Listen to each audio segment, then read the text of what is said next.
छत्रपती शिवाजी महाराजांनी राज्याच्या कारभारात मराठी भाषेचा वापर करण्यास प्रोत्साहन दिलं। आज मराठी भाषा कारभारात आहे। मराठीचा वापर महाराष्ट्र शासन सगळीकडे करते, परंतु सर्वसामान्यांच्या व्यवहारात, शिक्षणात मात्र मराठीचा वापर कमी होतोय। कारण भाषेचा संबंध आपण नोकरी मिळण्याशी, अर्थकारणाशी जोडतो।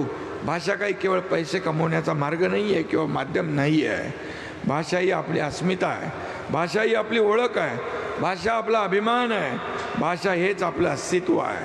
आणि म्हणून तुमची भाषा जर संपली तर एक दिवस तुमचं अस्तित्व देखील संपेल, हे आपण लक्षात प्रत्येकाने घेतलं पाहिजे।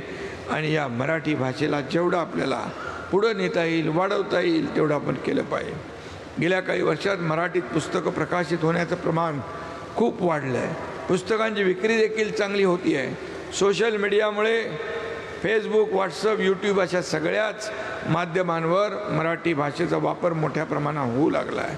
त्यामुळे मराठी भाषेच्या अस्तित्वाची काळजी करण्याची चिंता आपल्याला आता तरी नाही, परंतु तिचं व्यावसायिक महत्त्व टिकवून ठेवायचं असेल तर साहित्य, चित्रपट, नाटक अशा सर्व माध्यमांतून आपण मराठी भाषेला मोठं केलं पाहिजे। कथा, कादंबरी, कवितेच्या क्षेत्रात नवे लेखक खूप प्रयोग करत आहेत। त्यांच्या कथांमधून वर्तमानाचा वेध घेतला जातोय आणि आजच्या पिढीचे प्रश्न मांडले जातात। अत्यंत धाडसी असं लिखाण देखील केलं जातं आहे। आणि म्हणूनच मगाशी कोणीतरी सांगितलं, हिंदी भाषेची सक्ती बिलकुल होणार नाही। हिंदी भाषेची सक्ती होणार नाही। मराठी, महाराष्ट्रामध्ये मराठी भाषाच, काल आम्ही बोललो, मराठी भाषेचाच मान सन्मान वाढवला जाईल, हा देखील या ठिकाणी विश्वास आपल्याला देतो। आणि म्हणूनच मी आपल्याला एवढंच सांगतो की अशा प्रकारचे साहित्य, आज काय झालं आहे, यायचं युग आलेलं आहे। या युगात देखील भाषेसमोर मोठं आव्हान आहे। तंत्रज्ञानाशी जुळवून घेणं आवश्यक आहे। आणि म्हणून मराठी केवळ संवादाची किंवा अर्थार्जनाची, रोजगाराची भाषा या ठिकाणी झाली पाहिजे। मराठी बोलणारा, मराठी ऐकणारा, मराठी कलांचा आदर करणारा मराठी समाज आपल्याला टिकवला पाहिजे, वाढवला पाहिजे।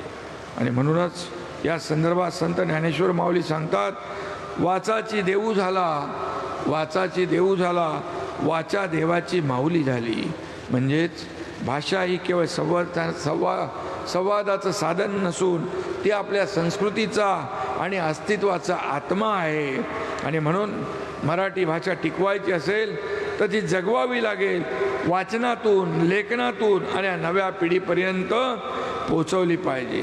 संमेलनाचे अध्यक्ष विश्वासराव पाटलांनी महाराष्ट्राच्या अनेक जिल्ह्यांमध्ये पुस्तकांची दुकानं नाहीत अशी खंत भाषणात व्यक्त केली। एसटी स्थानकांवर पुस्तकांच्या दुकानांसाठी स्वस्त दरात जागा उपलब्ध करून द्याव्या अशी मागणी आपण केली आहे। येत्या काही दिवसात हे आपल्याला निर्णय झालेला दिसेल।